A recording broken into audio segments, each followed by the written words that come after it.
So I've got a day in with Harry, haven't I, today? And I'm not feeling very good today.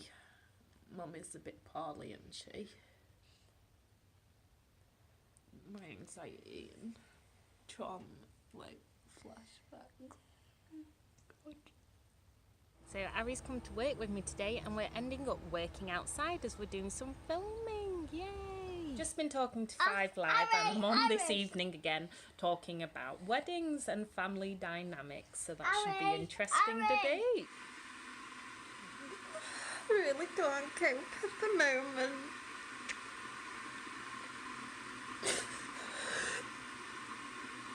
I just feel such a failure.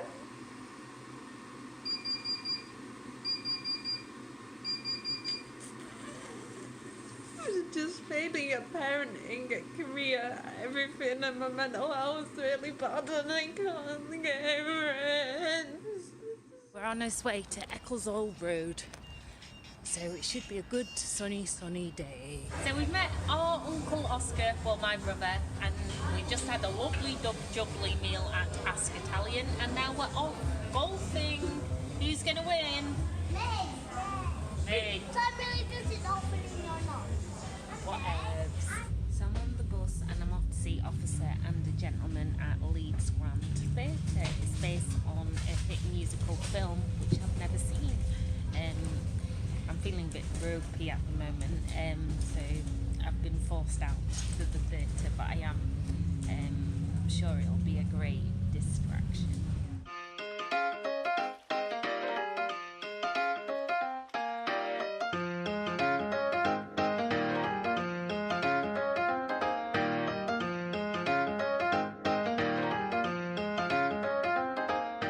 The highlights at the start then show how different just 1 week can be when you're living with mental health problems or mental illnesses. I wanted to be as honest and open as possible, especially as this week marks Mental Health Awareness Week. So yeah, let's not be ashamed to talk about it, but I do hope that when you do, you find the right support, because it's a real mission getting the support that you so desperately need sometimes. But please don't give up and do comment, get involved, and keep in touch.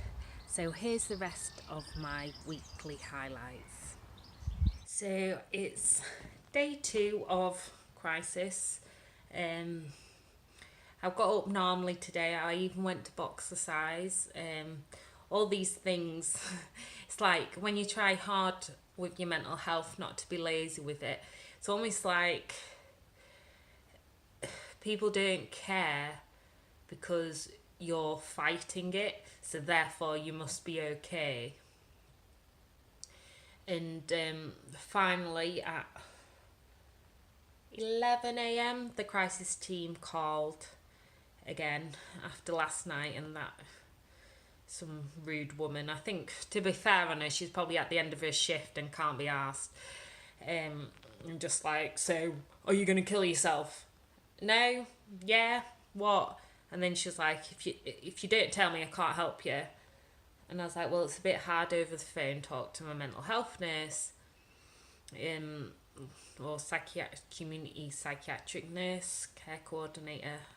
I always get the wrong term, but never mind.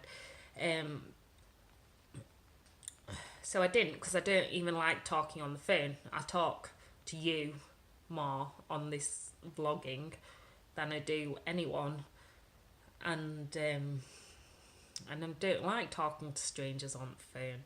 I don't like talking to anyone on the phone. Please, nobody ever call me.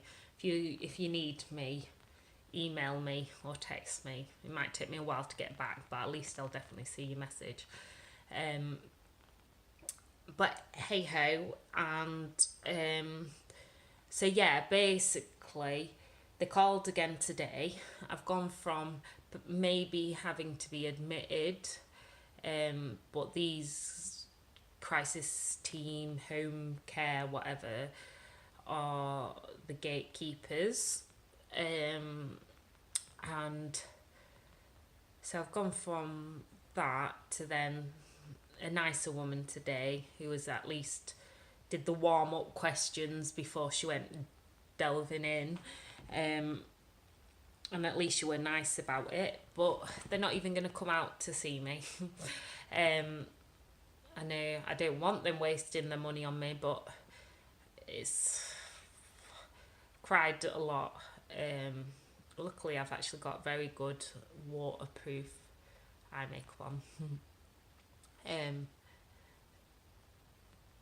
And they, so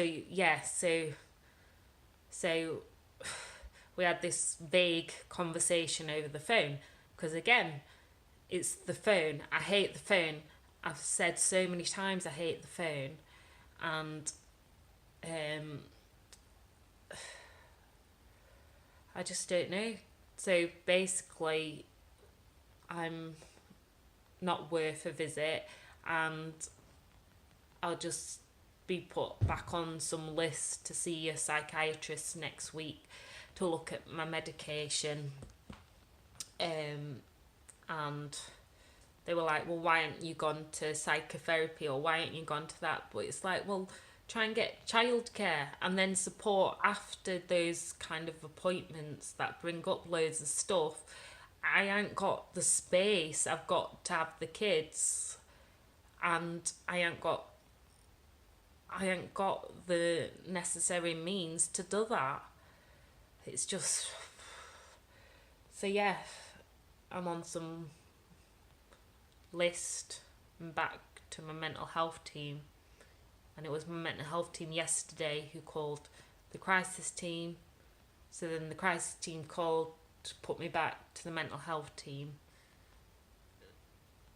It's like people say, talk about your mental health, be open, and I've tried. It's so uncomfortable. It's horrid talking about some of the horrid aspects and what's happening.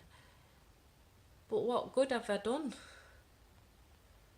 I've just wasted time and energy and tears and stress, and not just for me, for my family and everyone. It's impacting. So what are you supposed to do? It's just a load of shite, really. And I don't normally swear lightly, but it is. I guess that's the way the world's going. It's just like, computer says no, unless you tell me about the exact plan that you've got to take your own life, and that you have the necessary means and weapons to do so, and you know a time and date. Well, if I don't get all those information, and I don't think it will be in the next 24 hours, therefore you don't deserve any help. It's a load of absolute bollocks. Just makes you feel even more like shit.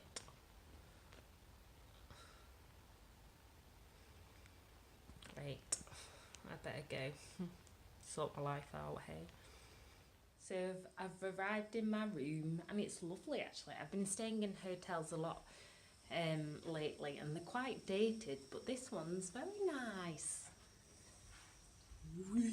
I'll give you a quick tour before I mess it up, as I'm naturally, there you are, there's a lovely bed all to myself, no kids, and a TV, no kids TV, just me.